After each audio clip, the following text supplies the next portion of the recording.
ग्राम पंचायत डबरेड़ा के गांव डबरेड़ा में पिछले वर्ष बरसात के दिनों में गंदे पानी के लिए बनाई गई निकासी नाली की गुणवत्ता पर सवालिया निशान खड़े हो गए हैं। इस बारे में उपायुक्त हमीरपुर को अवगत करवाया गया है।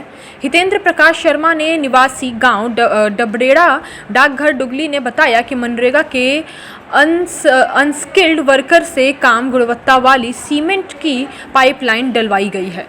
इसकी लागत 5,25,000 है। पूरी पाइपलाइन कहीं ज़मीन के ऊपर है और कहीं ज़मीन के नीचे है, कहीं रास्ते के किनारे पर है और कहीं रास्ते के बीच में है। अंतिम सिरा पाइप का ज़मीन में दबा दिया गया है। लगभग 500 मीटर की लंबाई में कोई चैम्बर तक नहीं रखा गया है। जो भी चैम्बर बनाए गए हैं वह पूरी तरह से सील पर दिए गए हैं। नियमों के मुताबिक उनका साइज नहीं बताया गया है। गांव डबरेड़ा निवासी हितेंद्र प्रकाश शर्मा ने कहा कि जब पाइपलाइन को पास करने के लिए शुरू किया गया तो उसी समय इसमें जगह जगह से भारी रिसाव होने लगा, जिसकी काफ़ी मात्रा महारे, पेयजल भंडारे, टैंके, आंगन, बाथरूम और पशुशाला के अंदर और बाहर निकल गई। जब इसकी शिकायत प्रधान और बीडीओ के पास लिखित रूप में की तो उन्होंने उस पर कोई भी कार्रवाई नहीं की। शर्मा मेरा नाम है जी। हितेंद्र जी, क्या समस्या है आपकी पंचायत में? समस्या जो है बड़ी सीवियर प्रॉब्लम है ये, और इसमें जो डबरेड़ा पंचायत है उसने मनरेगा हेड से गांव में एक गंदे पानी की निकासी के लिए पाइपलाइन डाली है और उस लाइन को उन्होंने मनरेगा की औरतों से डलवा दिया। और जब उस लाइन को उन्होंने शुरू किया, पास करने के लिए जब शुरू किया, तो वो लाइन जो थी वो जगह जगह से हर जोड़ से रिसना शुरू हो गई। और उसका ये जो लेंथ है इस लाइन की, इसका जो 150 मीटर का जो लेंथ है वो हमारे घर की बाउंड्री है।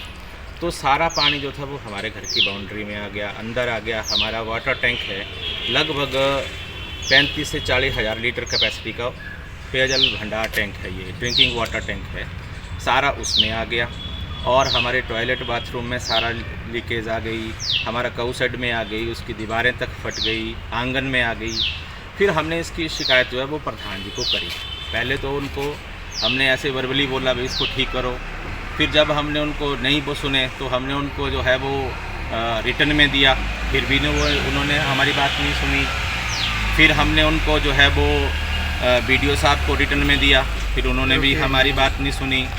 फिर उसके बाद जब मैंने डीसी साहब के साथ बात करी इस पूरे मैटर के ऊपर, मैडम श्वेता बनिक जी के साथ, तो उन्होंने तुरंत इसके ऑर्डर पास करे कि इसको प्रायोरिटी बेस के ऊपर बीडीओ जी को निर्देश दिए कि जाके देखो।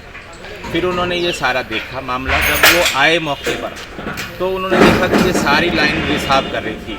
और उन्होंने उस वक्त प्रधान जी को ये भी कहा कि प्रधान जी आपको ये पाइप नहीं डलवानी चाहिए थी, और ये मनरेगा हेड में ऐसे काम नहीं होते हैं। सबसे बड़ी बात ये है कि इसमें जो हाफ लेंथ है इस पाइपलाइन की, उसमें कोई चैम्बर ही नहीं रखा गया है। वो लगभग जो है वो 200 मीटर की लेंथ होगी, 150-200 मीटर की लेंथ, उसमें कोई चैम्बर नहीं रखा गया है। और लास्ट जो इसका जो पॉइंट है जहाँ निकासी करनी थी उसको इन्होंने ज़मीन में दबा दिया, ब्लॉक कर दी।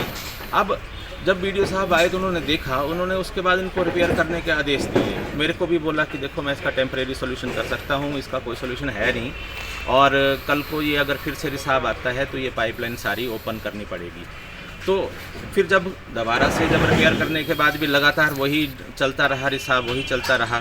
फिर मैंने डीसी साहब के पास गया, सीएम हेल्पलाइन के ऊपर भी कंप्लेंट करी। सीएम हेल्पलाइन के ऊपर इन्होंने बार 6 दफ़ा सीएम हेल्पलाइन पर फर्जी इन्होंने वो रिपोर्ट सबमिट करी।